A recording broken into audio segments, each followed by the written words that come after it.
The 26th of November, 1983, dawned like any other. A blanket of fog hung low over London, shrouding the city in an eerie silence. At Heathrow Airport, planes cut through the mist, their lights bright against the grey. But beneath the veneer of normality, something sinister was brewing. Near the airport's bustling runways, a group of men prepared for a daring heist. Their target, the Brinksmat warehouse, a fortress of concrete and steel. Little did they know, their actions would send shockwaves through Britain. The robbers, 6 in total, were a mix of seasoned criminals and petty crooks. They had meticulously planned their raid, studying blueprints and timing security patrols. Their leader, a charismatic underworld figure, exuded confidence. They were about to attempt one of the most audacious robberies the country had ever seen. As the men approached the warehouse, tension filled the air. The fog seemed to amplify every sound. Their hearts pounded in their chests, a mixture of fear and excitement. This was it, the culmination of weeks of planning. One mistake could cost them everything. Success, on the other hand, would set them up for life. They had no idea that fate had a surprise in store for them.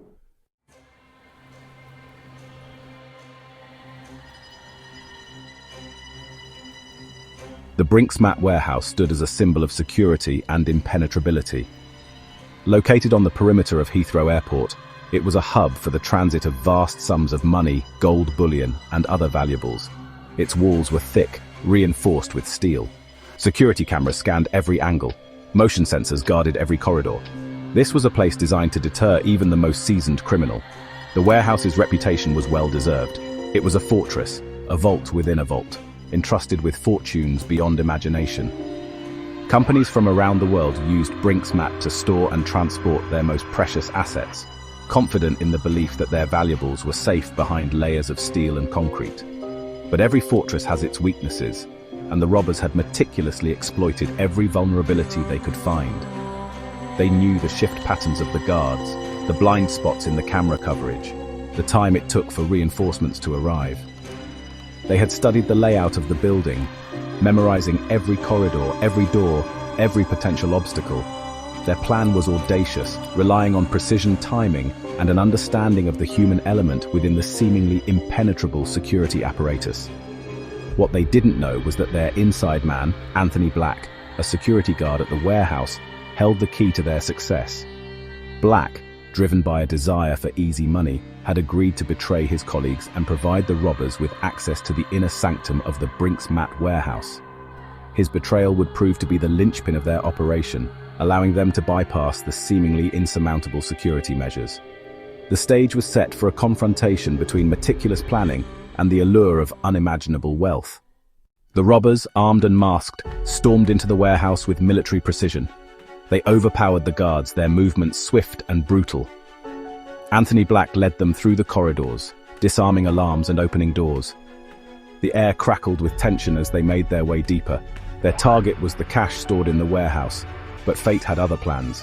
They breached the final door and stumbled upon a sight that made their blood run cold. Stacks of gold bars gleamed under the lights.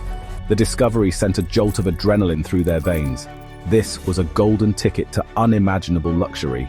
The robbers erupted into a frenzy of excitement. Their plans were forgotten, replaced by insatiable greed. The weight of the gold was overwhelming. It was more than they could have imagined. The Brinksmat robbery had escalated into something far more significant. They had stumbled upon a treasure trove, and they had no idea what to do with it.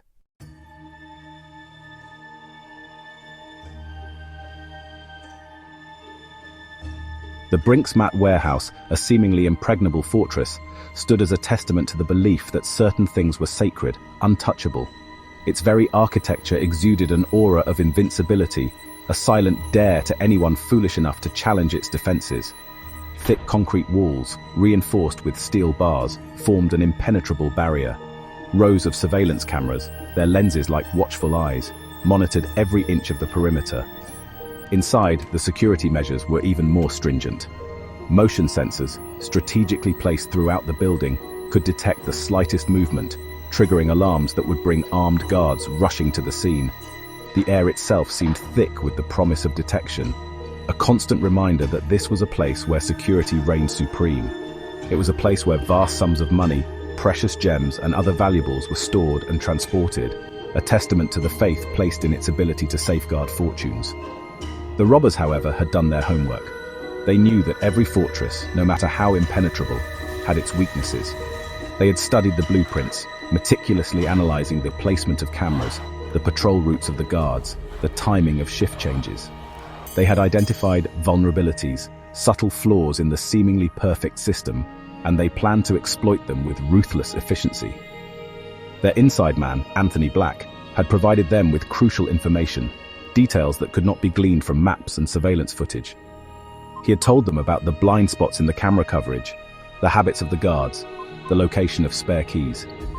He had betrayed the trust placed in him, not out of malice, but out of a desperate desire for a better life, a life free from the drudgery of his existence.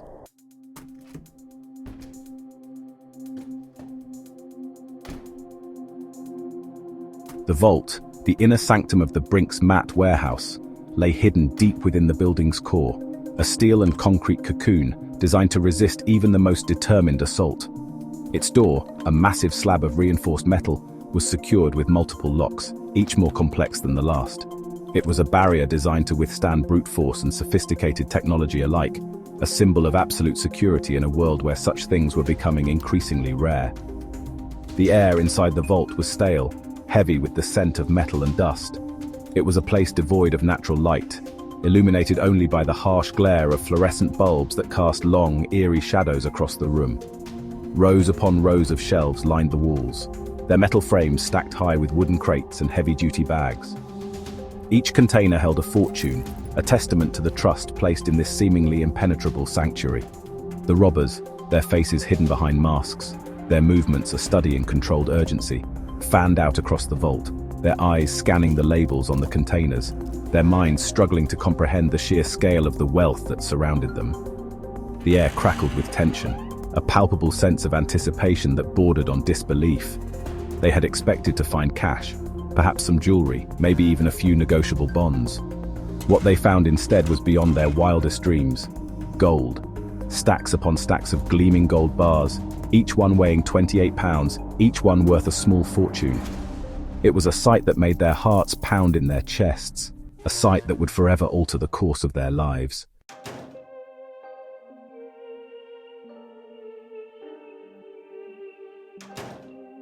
The silence in the vault was shattered by a collective gasp of astonishment. The robbers, their initial shock giving way to a surge of adrenaline-fueled excitement, rushed towards the gold, their hands reaching out to touch the gleaming bars, as if to confirm that what they were seeing was real. The weight of the gold, the sheer physical presence of so much wealth, was intoxicating. They had stumbled upon a king's ransom, a treasure trove that dwarfed their initial target. The carefully laid plans, the meticulous attention to detail, all of it seemed insignificant now in the face of such unimaginable wealth. Greed, raw and unbridled, took root in their hearts, spreading like wildfire through their ranks. The air crackled with a nervous energy as they began to load the gold into the duffel bags they had brought with them, their movements becoming increasingly frantic, their breathing growing heavier with each passing moment. They worked with a desperate urgency, driven by the fear that their luck would run out, that the authorities would somehow discover their whereabouts and descend upon them. The weight of the gold was both exhilarating and terrifying. It represented freedom, a life of luxury beyond their wildest dreams, but it also represented a burden, a secret that would bind them together in a web of deceit and paranoia. They had crossed a line, and there was no going back.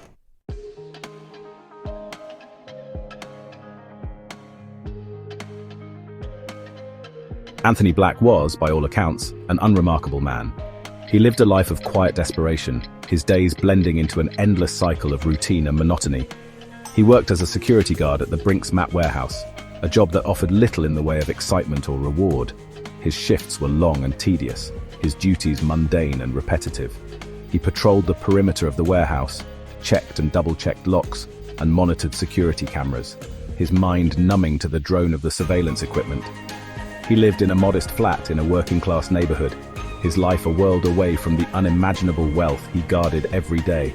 The gold, the jewels, the cash, it all flowed through the warehouse, a constant reminder of the life he could have, the life that seemed forever out of reach. He watched his neighbors struggle to make ends meet, their lives consumed by the daily grind, their dreams slowly fading into the background noise of their existence. He longed for something more, something to break the monotony and inject some excitement into his life. He dreamed of a life free from financial worries, a life where he could indulge his every whim, a life of luxury and ease.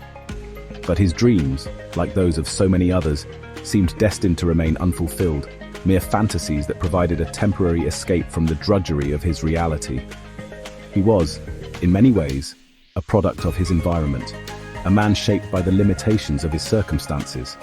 He had resigned himself to a life of mediocrity, accepting his fate as just another cog in the machinery of society.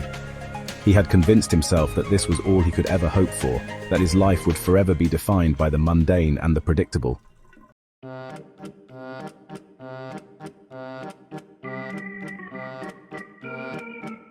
It started with whispers, rumors of a plan, a way out. A group of men, acquaintances of Black's, saw in him a means to bypass security and access treasures. They knew about his job at the warehouse and its vulnerabilities. At first, Black was hesitant. The risks were enormous, the potential consequences terrifying. But the lure of easy money proved too strong to resist. Blinded by wealth, Black allowed himself to be drawn into their web of deceit.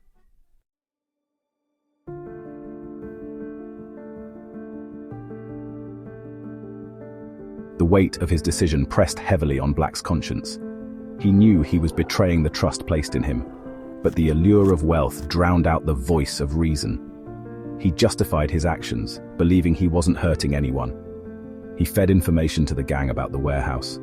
He did so incrementally, afraid of arousing suspicion. He became increasingly isolated, avoiding colleagues. He found it difficult to sleep, haunted by nightmares. He started drinking heavily, seeking solace in alcohol. He had crossed a line, and there was no going back. He was trapped in a web of his own making. The day of the robbery arrived, shrouded in fog. He went through the motions, his heart pounding. He knew his actions would have far-reaching consequences.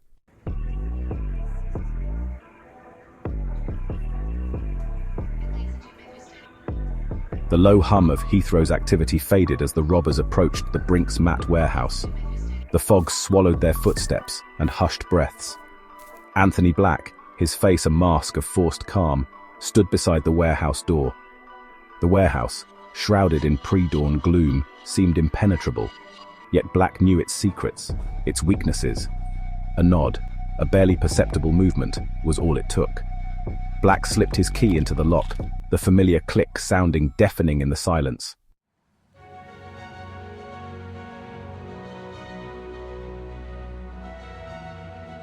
The interior of the warehouse was a labyrinth of dimly lit corridors and loading bays. Black guided the robbers through the maze, their footsteps echoing softly.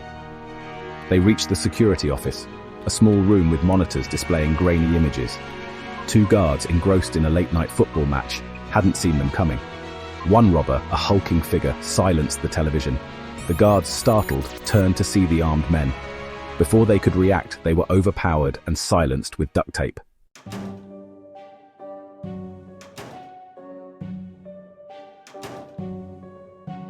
The vault door, a massive slab of reinforced steel, loomed at the end of a narrow corridor. Black produced a heavy key, the weight of it a reminder of the point of no return.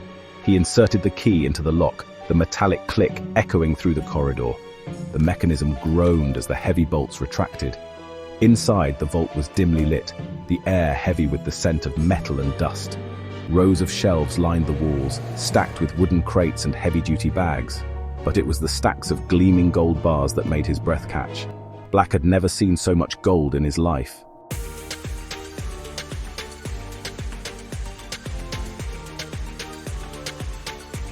The robbers, their initial shock giving way to exhilaration, surged forward.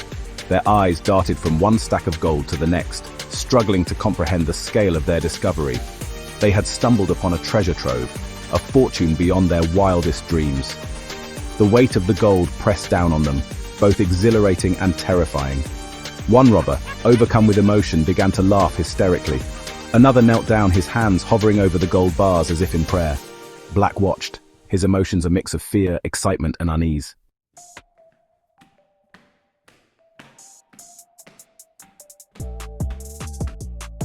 The robbers moved with practiced efficiency, loading the gold bars into duffel bags. Outside, the fog provided a cloak of anonymity. The getaway driver paced anxiously beside the van. Black held the warehouse door open as the robbers emerged. He watched as they disappeared into the mist, the van's engine coughing to life. He stood there, the enormity of what he had done washing over him.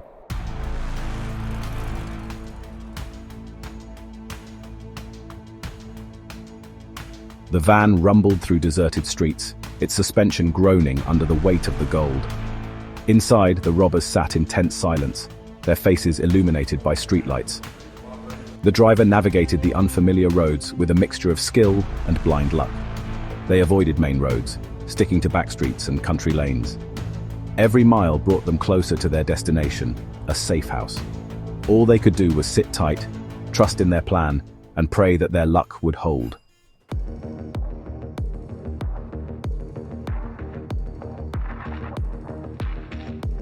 As the van rattled along a narrow country lane, the silence was broken by a sharp intake of breath. One robber, a young man with a nervous face, leaned forward, his eyes wide with apprehension. "Did anyone see us back there?" he asked, his voice barely a whisper. The other robbers exchanged uneasy glances. The leader growled, "We were in and out like shadows. No one saw a thing." But even as he spoke, a flicker of uncertainty crossed his face. They couldn't shake the feeling that they were not the only ones who knew their secret.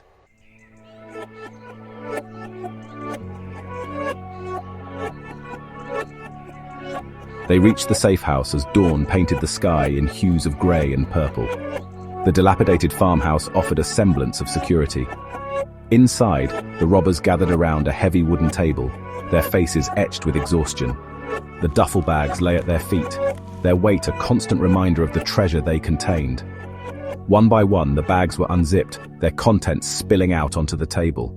The robbers stared at the gold, a heady mix of triumph and apprehension coursing through their veins.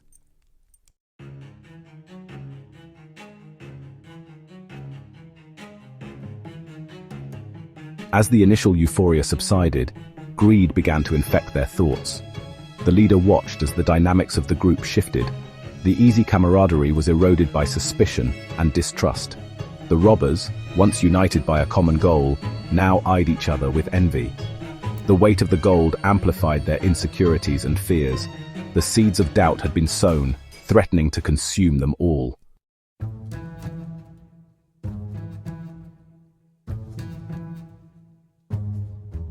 The safe house began to feel like a prison, its walls closing in on them.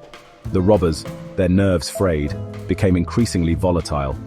Arguments erupted over the division of the spoils. Accusations pierced the fragile fabric of their camaraderie.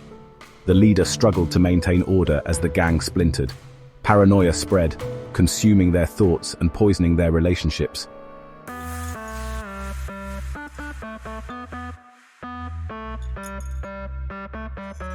The euphoria of the heist faded, replaced by the chilling reality of their stolen gold. Every bar bore a distinct mark, a silent identifier ready to expose their crime. They couldn't simply deposit it in a bank or sell it through legitimate channels. The gold became a curse, a constant reminder of their vulnerability. They needed a plan to cleanse their ill-gotten gains. Whispers of their dilemma reached the ears of launderers, masters of disguise. The robbers, desperate, found themselves drawn into a darker world where trust was a commodity and betrayal an occupational hazard.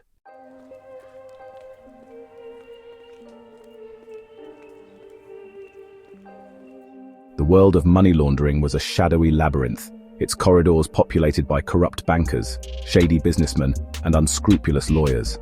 At the heart of this network were masterminds like the broker, a ghost in the wind, known for his discretion and efficiency. He devised complex schemes, using shell companies and offshore accounts to transform stolen gold into legitimate fortune. The robbers, initially wary, were reassured by the broker's quiet confidence and expertise.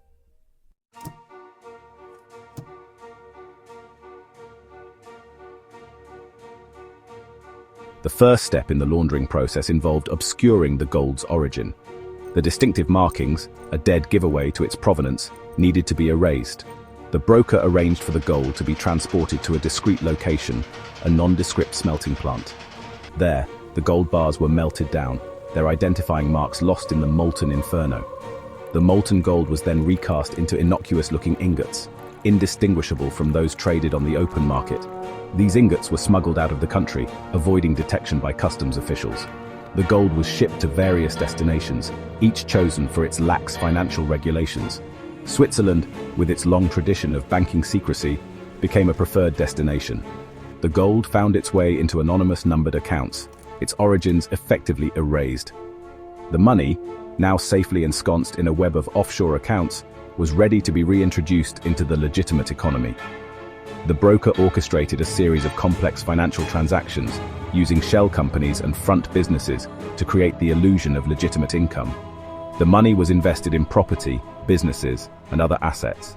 Its tainted past effectively erased, its criminal origins buried under layers of financial obfuscation.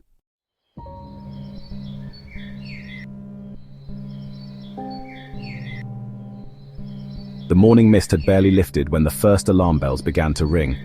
What began as a routine security check at the Brinks warehouse quickly escalated into a frantic scramble for answers. The seemingly impenetrable fortress, a symbol of security and order, had been breached, its inner sanctum violated. The scene that greeted the first responders was one of utter chaos. The warehouse floor was littered with discarded equipment, the remnants of the robbers' forced entry. The security office, usually a hub of quiet efficiency, was in disarray, its contents strewn about as if a tornado had ripped through it. The guards, their faces pale with shock and the lingering effects of their ordeal, struggled to articulate the magnitude of what had transpired. But it was the silence emanating from the vault that truly spoke volumes. The massive steel door, usually a symbol of impregnability, stood ajar, an open wound exposing the gaping emptiness within. The sheer scale of the robbery, the audacity of the crime was staggering. This wasn't just a burglary, it was a meticulously planned operation, executed with military precision. The news of the Brinks robbery spread like wildfire, sending shockwaves through the corridors of power. The audacity of the crime, the sheer volume of gold stolen, was unprecedented in British criminal history. The pressure on law enforcement to find the perpetrators and recover the stolen loot was immense. Failure was not an option.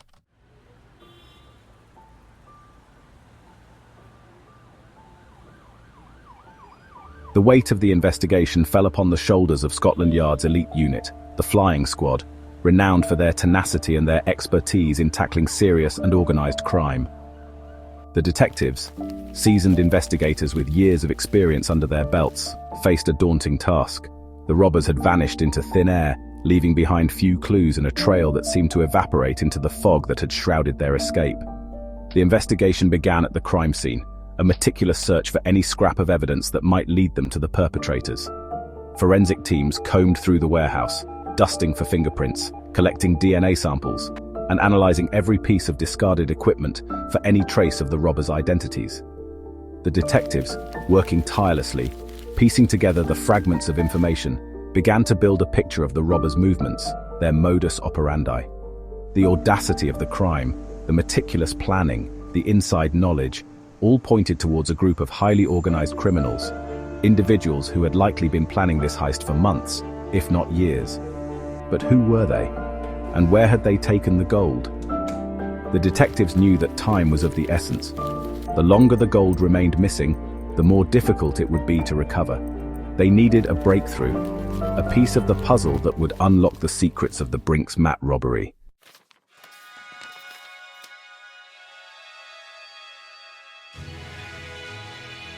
Realizing the robbers were ghosts, the detectives shifted their focus.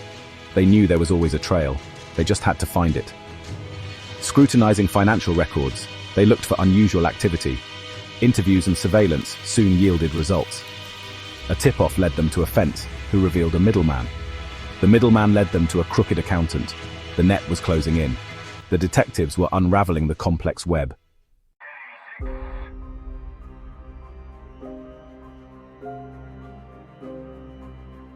The Flying Squad, armed with evidence, made their move.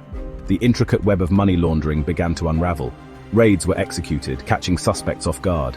Safe houses were breached, secrets exposed. One by one, the dominoes fell. Smaller players were apprehended, they turned on their superiors. Kenneth Noy's arrest was a turning point. Neuer was a person of interest. His arrest sent shockwaves. The walls closed in on the gang. The leader became a hunted man. The dream of luxury turned into a nightmare.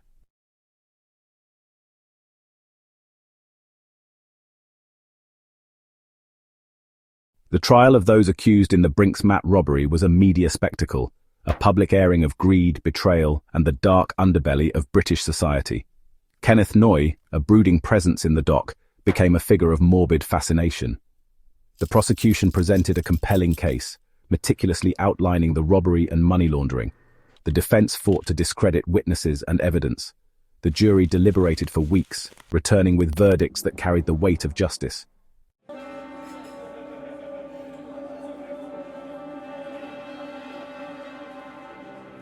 The verdicts, delivered with an air of solemnity befitting the gravity of the crime, sent ripples of satisfaction through the courtroom.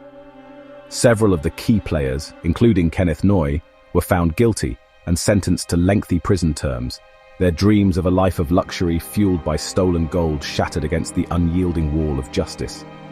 The trial, a testament to the tenacity of the flying squad and the resilience of the British justice system, had exposed the dark underbelly of society, revealing the intricate workings of organized crime and the corrosive effects of greed. But the sense of justice was bittersweet, tinged with a lingering sense of incompleteness. The vast majority of the stolen gold, the treasure that had fueled this saga of greed and betrayal, remained elusive, its whereabouts a tantalizing mystery. Whispers of its existence persisted, fueling rumors of secret bank accounts, hidden caches, and a vast fortune waiting to be unearthed. The Brinks-Mat robbery, though consigned to the history books, continued to cast a long shadow, its legacy a potent reminder of the allure of wealth, the seductive power of greed, and the enduring capacity of the criminal mind to exploit the weaknesses of even the most secure systems. The missing gold, a tangible symbol of an unsolved puzzle, became a source of endless speculation, a modern-day legend whispered in hushed tones in the corridors of power and the shadowy backrooms of the criminal underworld.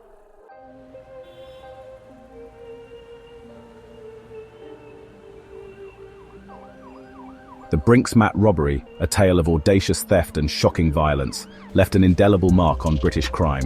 The staggering sum stolen and the audacity of the heist exposed a web of criminal connections and highlighted the influence of organized crime. The robbery prompted a radical overhaul of security measures.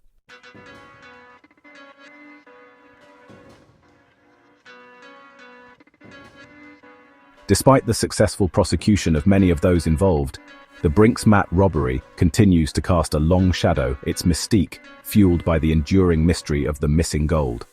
The vast majority of the stolen bullion, its whereabouts unknown, remains a tantalizing enigma, a modern-day treasure hunt that has captivated the imaginations of journalists, armchair detectives, and those who believe that fortunes await those cunning enough to unearth them. Rumors abound, whispered in hushed tones of secret bank accounts in tax havens of gold bars buried in remote locations of a vast fortune carefully concealed, waiting for the right moment to resurface. The missing gold has taken on an almost mythical quality, its existence a potent symbol of the allure of wealth and the enduring power of secrets.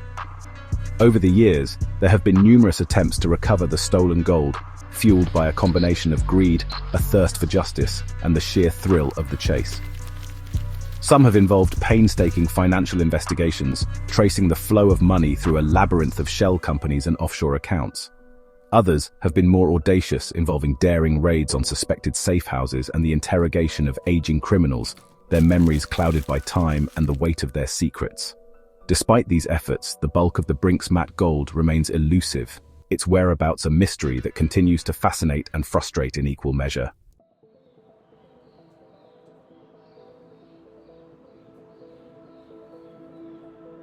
The Brinks-Mat robbery, a tale of greed and betrayal, serves as a stark reminder of the devastating consequences of criminal ambition. It underscores the need for greater transparency and stricter regulations in financial transactions. The robbery's lessons remain relevant today,